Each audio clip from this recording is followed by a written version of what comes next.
My name's Tom Stansfield. I always think when running stuff like this, I'm always intrigued by what makes somebody qualified to be up here instead of sat down there and listening. So this isn't like an exhaustive history, but I have spent 6 years at an estate planning body.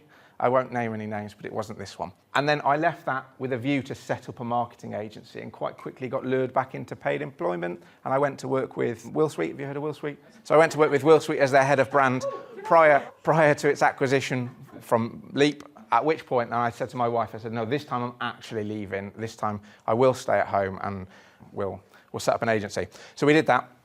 And now, fast forward, how long has it been now, Cal? 4 years? I don't know where that time's gone, but 46 clients, just in the last year alone, 42 websites. I think that's not actually true. I think it's 44 websites. But, I mean, in any case, it's a lot of websites. So that's where we're at, presently speaking. And in terms of the actual stuff that we do, the principles that I'm going to share with you and some of the stuff that works for growing an estate planning business, it's a small business marketing principle. So it works across any businesses, including marketing agencies, of which we've got 2. I also have a software business and then a business directory. So the other position of authority piece, and this is, I'll be honest with you, this is never going to make me an Amazon bestseller, but there's not many marketing agency owners that go out and do write books. So what I've essentially done is when I can't sleep at night because I've got 2 young kids, I sit there and I make some notes and then I turn it into a book. And then I got bored again with the second child, so we did it twice. The objectives of today's session was essentially to talk to you about 3 principles that you could theoretically go and start to implement straight away within your businesses. But my aim is to give you a clearer understanding as to how to implement them and what I would suggest to our clients and what we do suggest to our clients in terms of growing their business. A couple of questions just to aid me, first and foremost. Does anybody feel overwhelmed when it comes to marketing? Does it feel like there's a lot to do, or do you feel like you've got it all in the bag? Definitely haven't got it all in the bag. So a little bit of overwhelm, perhaps? Is anybody fairly confident with it? Does anybody have in-house marketing? We do have some marketing support, but I would say it's something that can always be refined. There's always something to do, isn't there? Absolutely, and it's always changing. The markets are always changing. So, morning, afternoon even.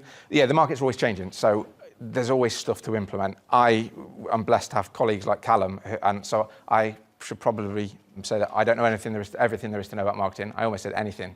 I don't know everything there is to know about marketing, but I surround myself with people who do. So there's not many people that know the TikTok algorithm better than Callum does. So when it comes to those sorts of things, we bow down to his superior knowledge. And then if you had to say that, if there was a win that you'd specifically like after today's session, what can I do to help deliver it? What would a win look like when it comes to understanding marketing better? Anybody brave enough to share? Well, personally, I do a lot of marketing for the remainder of my accountancy practice, but I don't do any around wills. Okay. So if I had just one actionable plan on marketing for wills, that would be good. Okay. I think we can deliver that today. And is there anybody here that's got enough business and doesn't want business growth? You've got enough business, you're happy. Okay, everybody can speak to this lovely lady at the end, and hopefully she can deliver some clients. So if I just ask 2 more questions, when it comes to marketing, presumably nobody's expecting an overnight win, right? There are ways you can start to turn on the taps when it comes to paid ads, Google ads, those sorts of things.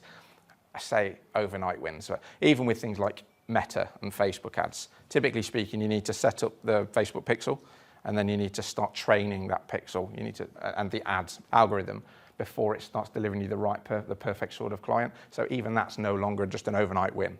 And it's getting more and more expensive. You might have seen, like, historically, you used to be able to boost a post on Facebook.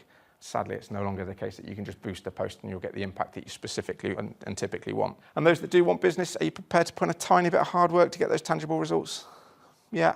So I put in 2 hours a day on our marketing, and that is an hour in the morning and an hour in the afternoon.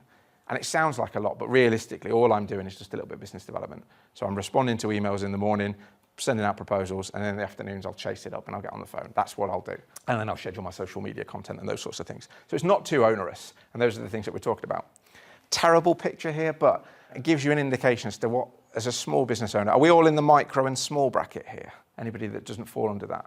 So typically speaking, this represents most of us then, doesn't it? We've got loads of different hats, whether it's like HR, whether it's sales, whether it's admin. And it can be a bit of a challenge. Sometimes we can feel like we're fighting a losing battle. But there are some really quick wins. There's some stuff that we can do to make life easy for us. And quite often it's a case of automation will be our best friend. And that's one of the things that I'd suggest certainly as an accountancy practice with estate planning on. And removing what we call the £10 task. So I'll go into a little bit more detail about what that looks like. Are you all growing year on year at the minute? Has it got better since COVID? Was it tough in COVID for some? It was mixed, I think, in COVID. We kind of did really well in 2020, weirdly, in 2021, and then we did have a dip, and then it's been incremental growth since then. But it's steady. We'd all like more. Oh, absolutely, absolutely. And then so I always say to our clients that typically speaking, business growth is all about challenges. It's all about overcoming those challenges. So as the business grows, it's just the problems that change. So when I was a lifestyle business, one-man band, just helping with a bit of marketing consultancy, the problem was that I couldn't take on enough business. So everybody wanted services, and I had to say no to some people. So then I thought, well, excuse me, bugger it, we'll grow it. That's what I thought to myself. We took on Callum, we took on Ross. My wife now works in the business, and it's just more challenges, as you can imagine. Not specifically because of my wife, just in general with HR and administrative stuff. You're all experienced business owners, but if you'll please excuse me for 2 seconds, we'll teach you to suck eggs just while we go back through some of the basics. Is that okay? Okay. So when it comes to marketing, one of the things I like to do is I like to just remind people that marketing is all encompassing. It's not just specifically about sales, and that's something that some people think. But ultimately, it's just about attracting the right people to start to come and have those conversations with you, at which point we can then go on to onto the sales piece. And the perfect example to this is the invisibility problem. So you may be the best will writer in the world, in the country, in this room, but ultimately, if nobody knows about it, you're not going to get the business. And then we start to talk about the sales piece. Sales won't come unless people know you, like you, and trust you. So that comes down to the branding bit, right? So those are two different hats, I think, branding and marketing. Two different hats, and those are two different services, if you like, that we as a legal marketing practice support with. But the branding piece is probably the most important. And there's a few things that we can talk about with regarding to the brand or regarding your brands. But ultimately, it comes down to what people associate with you. So for me, historically, I've worked in a self-regulatory body in the estate planning sector that we won't name, and therefore lots of people know me from that, and that's become my brand. So when I set out to do my own thing, I had a lovely group of people that wanted to come work with me, but that was because the brand was there. I started doing personal branding before I even realised what personal branding was. Does anybody here work on their personal brand as well as the business brand? A little? Yeah, a couple of people. So if you're not working on personal branding, that's one of the things that I'd start to consider. So personal branding, if we take it and break it down into its simplest form, you've got a LinkedIn page, LinkedIn business page, and then you've got your own personal LinkedIn page, or not in some cases. But the idea basically being that we want to post on our business page because we want to grow our business brand, but we also need to drive traffic towards that. So and the way that we can do that is by what we call position of authority marketing. So me getting up on a stage here is position of authority for me and my personal brand. And then when I slap the legal growth logo on it, that's the business brand that grows. So me saying to you, well, let's connect on LinkedIn, let's have a conversation, that's personal brand growth. And then me saying, why don't you follow our LinkedIn page because we share lots of tips about growing estate planning practices, that's the growth of the brand, right? So the principles work in your businesses too. But the branding piece is about what people do, what people associate with your business. And the easiest way to describe it is the two bakeries idea. Again, I don't want to just read everything off to you necessarily, but the principle basically being that if there's two bakeries on a street, one of them's busy and one of them's not, which one do you think you're going to go to? There's perception of that brand straight away, right? It's the same principle. So it's a case of how do we get people to queue up outside of your estate planning practice or accountancy practice or financial services business rather than going down to one of your competitors down the street. And then the final bit of teaching you to suck eggs that we'll do is just talk about the final piece of the puzzle. So you've got marketing, branding and sales. And the sales piece is the final bit. It's I guess, arguably probably one of the most important bits because it's how you get cash from people.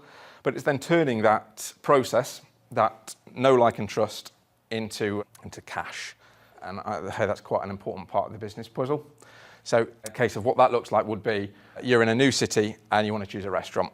And again, this is very similar, isn't it, to the bakery idea. You're going to go to either restaurant A or restaurant B. Presumably you're going to go to restaurant B. It's got lots of reviews. It looks busy. And therefore there's a perception to it. So your decision's already made and therefore that's where you're going to spend your cash. So knowing what we know now, essentially we break it down to 3 points. Marketing gets attention. Sales wins the clients, and branding is all about who you choose. Does anybody here spend time on their marketing? Let's break it down. Does anybody here have a marketing strategy, a written marketing strategy in place? Some people do, some people don't. So one of the things that I would encourage you to do is to write some stuff down, and that might be like in its simplest form, 3 or 4 objectives that you want to hit over the course of the year. That might look like I'd like to hit X amount in turnover. I'd like to hit it's 5 leads a week, and I'd like a conversion rate on those leads of, I don't know, 60%, something like that. These are targets that I would specifically start to think about when it comes to putting some plans in place.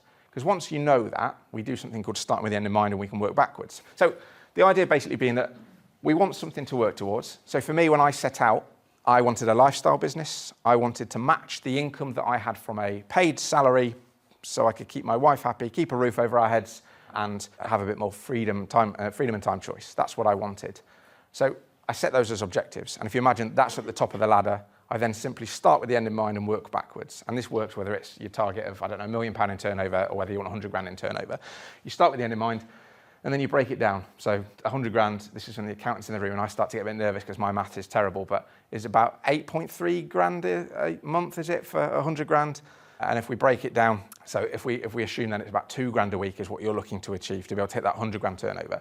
And then you start to think about, well, how many clients do I need to see to be able to hit that 100 grand target? So conversion rate taken into account, I need, and the average client transaction value, again, so back when I was at Willsuite, we used to do an annual report looking at the number of invoices that went through the system and what the average value of that was across all of the clients.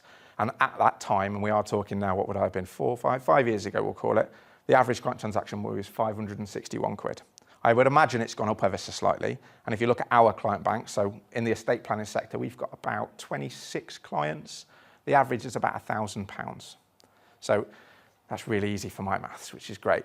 So they need to see 100 clients a year to hit that specific target. That's what we're aiming for then. So we then start to look at where do our referrals, where does our business come from, what do we need, or like how many conversations do we need to have, how many introducers do we need to be able to start to deliver us that business. And then we talk about where are the sticky points within the business. So in our business, I can be honest with you and say that the problem that we have is that lots of the business flows through me. I'm in control of lots of the web development side of things. I like to sign off on things because I'm quite a control freak. So therefore, it limits the amount of growth that we can do because I want to be involved in everything. But ultimately, we then start to look at the problems and then we can fix those problems. And you will start to see that business growth then. But those targets, those are the objectives, those give you something measurable to work on. And I've given you this example already, right? So I've given you the £100,000 example, and it's just something that you can then start to work backwards. We call it, like I say, start with the end in mind. I gave my first ever presentation to a group of estate planners, 2014, back when Adam was a lad. And I remember I walked into a regional group meeting for the Society of Willwriters, for another estate planning body at the time.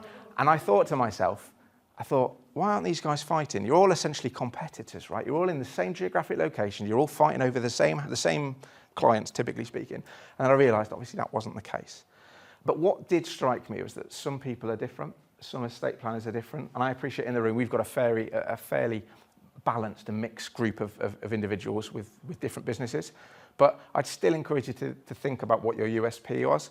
And what I used to do was I used to challenge people, so I used to ask them, and it's one of the things that we still ask our clients or prospects now is, what makes you different? So if you had to write it down on a piece of paper, what makes you different from your closest geographical competitor? That's one of the things that we ask. And I guess lots of estate planners will say stuff like, well, we're an affordable estate planning practice, we're flexible, we see clients in their own home or the comfort of their own home. I'm trying to think of other things that they might say. You get the idea, right? But in essence, that doesn't necessarily distinguish you. What might distinguish you, and we did an exercise with one of our clients, and we've been working with them for 6 years, and the principle was that those are the answers I got at that time. But when we drilled it down, they're a full TEP, they are a tutor for a college in the estate planning sector, they are a regional representative for an estate planning body, and these are the things that make them stand out. And then that gives us some marketing collateral then, some stuff that we can work on and use to market and promote their business and to make them stand out. And then we'll do stuff that other firms aren't doing. So I say stuff that other firms aren't doing. We'll do what other firms aren't doing consistently using the full marketing mix. And when I talk about the marketing mix, I'm going to take you back to GCSE marketing, if that's all right, GCSE business studies. Have you heard of the 4 Ps before? So product, place, price and promotion. That's essentially what we did. We used an example. We did a SWOT analysis on that business and we said, what makes you stand out?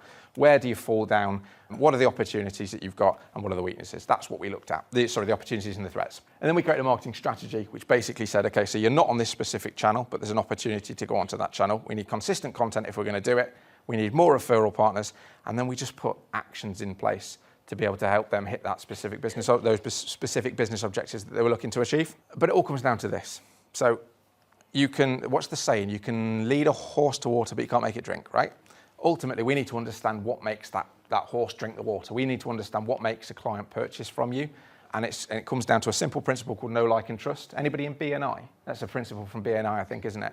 But it's so simple. There's a guy called, lots of the stuff that I talk about, I do credit, I don't steal all the ideas entirely without credit. I will credit some of the people that I've stolen these ideas from. But there's a guy called Marcus Sheridan. Anybody heard of him? He's an American marketeer, used to sell swimming pools. He wrote a book called They Ask You Answer. It's available on Amazon, 16 quid. I'll save you 16 quid if you like, and I'll just give you the crux of the book. What he essentially says is that to help people know, like, and trust you, you give them all of the answers to the questions that they could possibly have before they contact you, so that when they do contact you, they're a motivated purchaser. It's as simple as that. So it's called building position of authority to a point where somebody will know you, they'll see your brand, they'll be able to associate it, they know exactly what you do by seeing your brand. They like you at that point, and you get them to the point where they trust you. And again, there's the jury's out as to how many touches this now takes, but back when I launched 4 or 5 years ago, American marketeers suggested it was 6 touches. I think it could be as many as 10 touches now. So people need to have been exposed to your brand 6 times or 10 times before they know you, like you, and trust you enough to part with their hard-earned cash on your products or services. That's what we're looking to achieve here. So we want that marketing mix. We want to be able to get out there as much as we possibly can. So we'll use the 6-touch example. The visibility piece is if they can't find you, they can't choose you. Nice and simple. So who here's got a Google business profile? Are you active on it? Are you aware that you can treat it like a Facebook page? So you can add Google updates to it.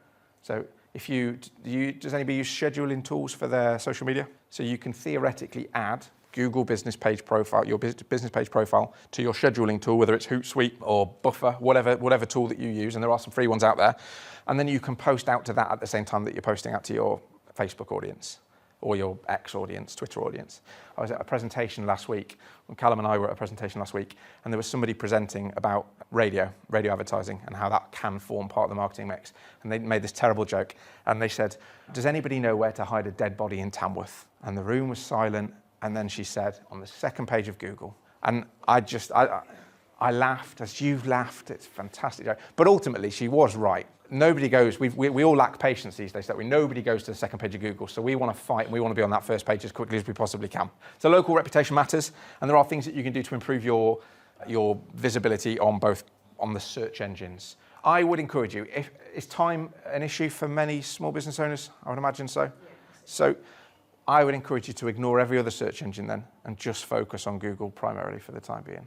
So you'll see that Google's now got something called generative search. It's AI-based search. So you put in a search question, that's your search intent, and the first thing that normally pops up now, and it's been in place for well over a year, is that you've got an AI-generated response, and within that you've got links, and those links might be the answer to the question. So what we're hoping for is that we appear within that AI-generated search result, and that people then are intrigued enough and haven't got the answer from that they will then click on the link and go to our website, because they're sure as hell not going to go to the second page of Google to look for us. So we want to make sure that we're doing that. How we improve that visibility on our website?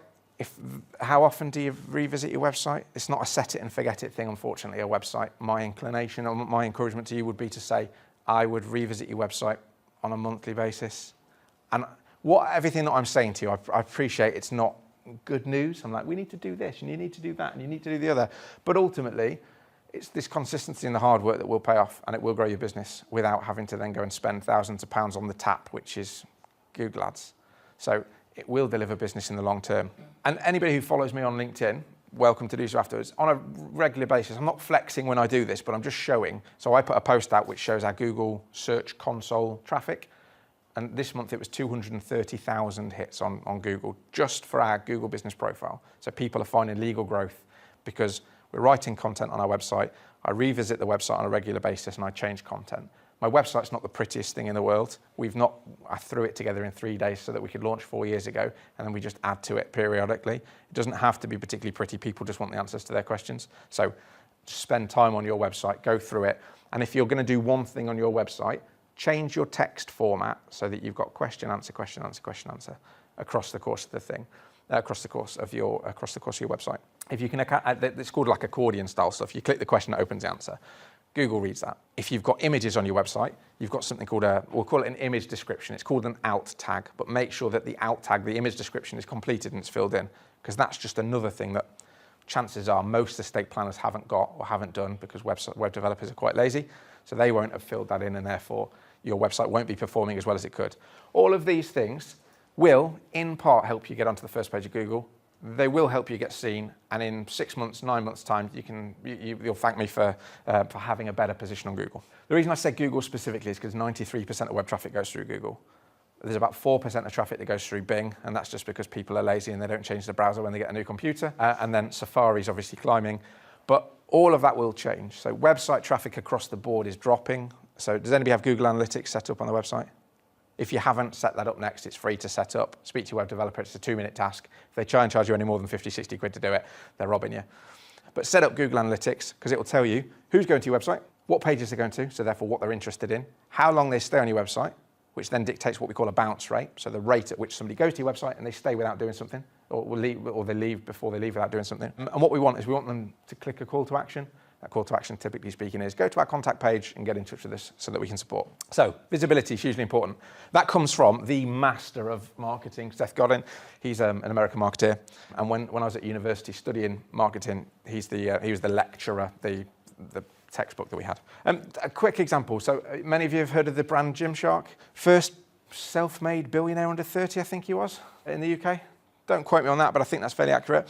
But the example that I can give you is that this guy started to use micro-influencers and influencers before influencer marketing was a thing. He used to send his product to people that had a bigger circle than he did. They started to wear it, and that's how his brand started to grow. So you can start to think about, and this is the same thing as me. So I've got a legal marketing agency. I've also got a local marketing agency. And my local marketing agency now is about 50% of our income, legal being the other 50%, right? When I started, we had no clients locally. And I was fed up of travelling all around England and Wales to go and visit clients when I could just travel across Lincoln or Lincolnshire, which is still a fairly big county, isn't it? I didn't want to travel, basically. I wanted to spend more time at home with my 2 beautiful children. So I thought, well, I'll set up a local agency. Principles are the same. But I needed to grow a network. I needed clients there. So all I did was the micro-influencer bit. So I had a look on LinkedIn and I found people who were better connected than I was in Lincoln, which wasn't hard because I had no connections. And then I just took them out for beers and took them out for coffees, took selfies with them, tagged them in and just said, I've learned a lot from this person. It was great to meet them for coffee, XYZ. If you need photography, whatever it might be, speak to this person. And then before I knew it, started to build a network, clients followed, and all it cost me was a little bit of time, a cup of coffee, and some consistent social media content. But that's the same principle. It's using influencers to grow your brand. Then it comes down to the authority bit. So I've already told you about Marcus Sheridan and his book, They Ask You Answer. That's the principle. On our websites, we answer short questions, and we can do the same thing on social media. If you're going to go onto social media, I would encourage you to start to do video-based content. Anybody not a fan of the idea of putting their face on camera? I'll put my hand up for that one too. I'm not a fan of it. I appreciate that. Obviously, I'm a bit of a hypocrite because Callum's at the back with the camera.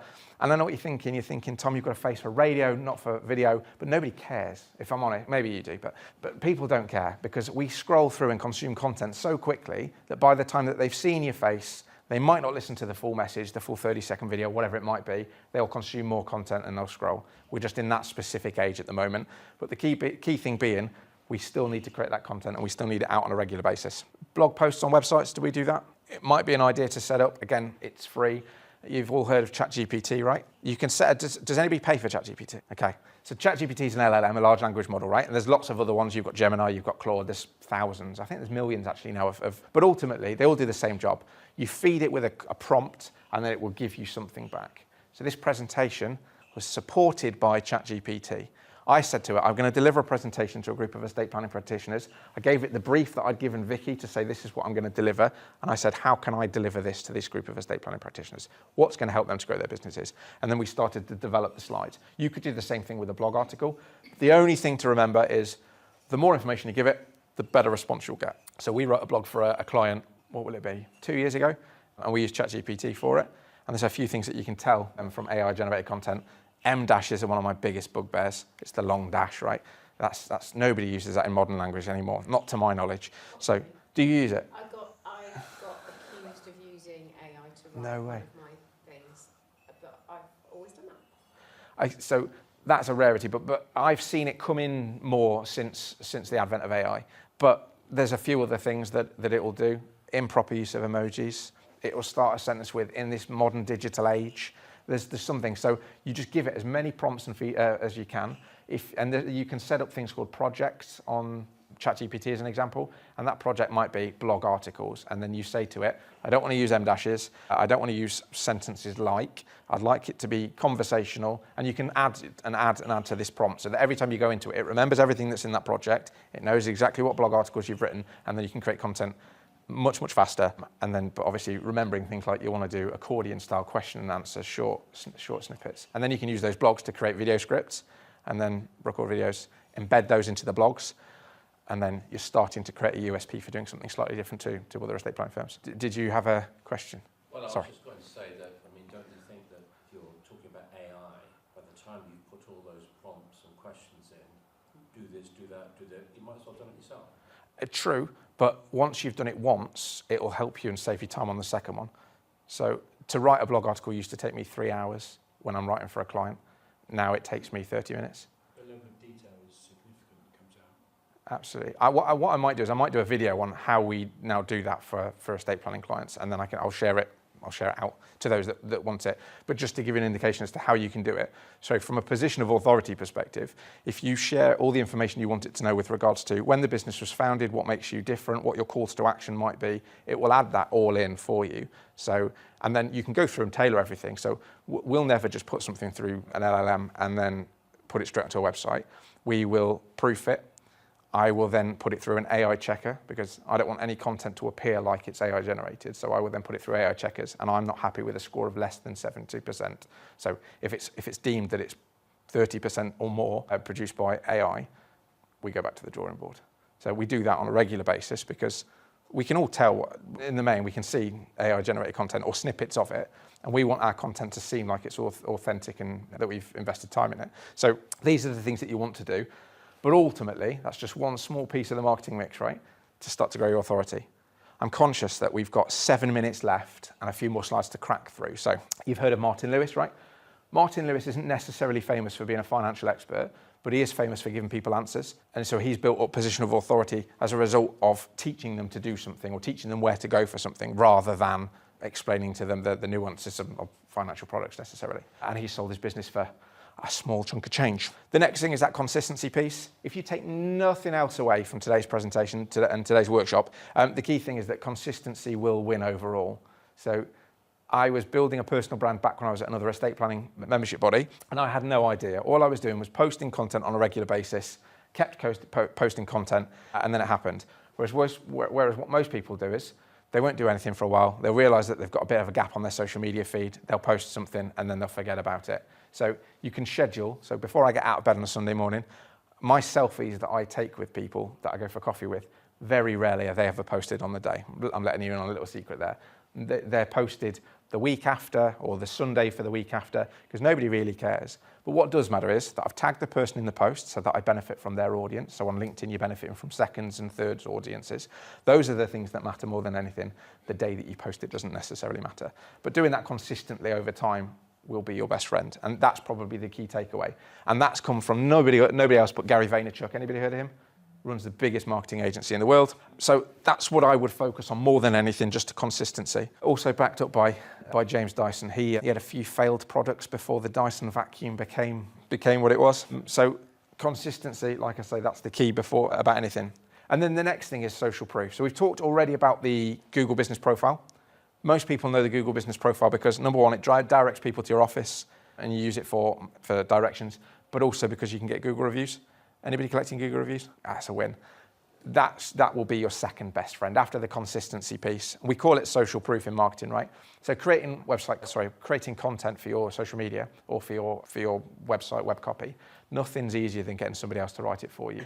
So if you get a review from a client, you've got endless content there. You can share it, you can build it into blogs and say, we've had 6 new reviews this month, this is what so-and-so in the local area, and then you can start to tag specific locations, and then you benefit from geolocation tagging. All of these things, all because you started to collect Google reviews. If you're collecting things on Trustpilot, I'd ignore that for the time being. Like I say, where do people find Trustpilot? They find it through Google. When they search for a Willwriter near me, the first thing that comes up on that is the Google Map pack, which is where your Google listings are. So Google's your best friend there. Perfect example. This is a terrible example as well as being a perfect example because Brewdog, obviously, as you're probably well aware, has gone down the pan. I'm running a conference next year and I'm talking to James at the moment about possibly coming in and talking. He's got a bit of free time as I understand it. So one thing he did do really well was he grew a brand fantastically. Couldn't maintain it necessarily from a PR perspective, but he grew it fantastically. I'm also on camera saying that. We'll edit that bit out, Callum. But ultimately, he grew loads and loads of brand advocates, and the brand advocates came as a result of he got people to buy into the Brewdog dream. Have I got 1 more minute left? 30 seconds. 3 minutes. 3 minutes. Oh, even better. And then the final thing. So we've talked about advocacy. We've talked about that consistency of content. The other thing is a relationship-based thing. So I've given you a brief example of it. So when I launched my agency, the first thing I did was I sought out people that were better connected than I was in the local area, and then I went out for coffee with them. I don't know everything there is to know about marketing. The first person I met was a photographer. I took him for a beer. We had Callum. And Callum could have done the photography for us for a client, but we brought him on a client project. I took him for a beer, and we talked about setting up something called Beers in Business. My wife, she's a wonderful lady. She's not here, so I can say this freely, right? But she describes me as socially awkward. So the idea of going to a traditional networking meeting where I've got to get up at 5 in the morning and I've got to go and have coffee with people who are just intent on selling me something fills me with anxiety because I don't want to be rude. So I'll just stand there for an hour listening to somebody try and sell me something I don't need or I don't want. So what I thought, we'll create our own. So I met this photographer and I said to him, let's set up our own networking meeting where we go for a beer. And anybody who knows me knows that I like a beer. It's half of my LinkedIn posts. And then I meet people that way. And we create a nice relaxed atmosphere where there's no selling whatsoever. All I've done there is create a data source then, so I get to choose who's going to it. People will tag people in the posts, and it's me that's created it. So I get that social proof and I get that those relationships. From your perspective, I'd start speaking to other estate planning practitioners. I would start speaking to HR professionals, estate agents, accountants, and then start to build a network. I've had this vision that if I were to set up Tom Stansfield Wills tomorrow, one of the things that I would do is I would have a lunch and learn where I would invite one financial advisor, one accountant, one HR provider, a care provider perhaps, out to lunch. I would pay for the lunch and then we'd each get 15 minutes to talk about what we do and how we do it. At which point, again, I've created this resource, so therefore there's some positive association with me and my brand. But at the same time, we've then, hopefully I will start to get some business from them. If the lunch costs me, I don't know, 200 quid, all I need realistically is one client to be able to break even on that, and then we do it on a monthly basis. And the next month you say to the accountant, you say, please bring somebody along with you. You say the same to the financial advisor, and before you know it, you've got your own networking meeting. Before you know it, I make it sound really easy, don't I? There's no administrative burden of setting up a networking meeting, but you get the idea. Dragon's Den, the principle of relationships, right? Nobody goes on Dragon's Den, typically speaking, because they want investment, because they could get an angel investor closer to home. They do it because they want the connections that that person has. The principle's the same within our businesses. We just want the people that know other people. I went out for coffee with somebody just before the weekend, and all I'll say to you is that they've sold their business in a multi-million-pound exit, and they give me their time on a regular basis for me to just say, I think about doing this, what do you reckon? And they'd be like, stupid idea, don't do it, or great idea, I love what you're doing. That's the sort of thing, the sort of advice I would get. And that's because I'm prepared to show a little bit of vulnerability. I'm going to go and ask him for a little bit of time, and I might buy him a coffee. So start to do that. Then it comes down to the 90-day plan. There are some additional slides, as I mentioned, that you can have access to, which will help you detail what that plan looks like. But it all starts with the thing that we talked about at the start, which is define what your objectives look like, put them at the top of that ladder, and then start to work backwards. Start with the end in mind. So it might be visibility. Are you going to start doing LinkedIn posts? It might be, are you going to start to get more Google reviews for your trusts? It might be, are you going to do more networking or set up your own networking meeting for the relationships? And then I said to you that the key takeaway from this whole thing will be consistency. So if anybody wants to, just before they leave a room, take a selfie with each other and then use that as your first piece of content to say to your audience that you're here getting CPD and doing professional development, that will be one step towards creating or defining what your USP looks like.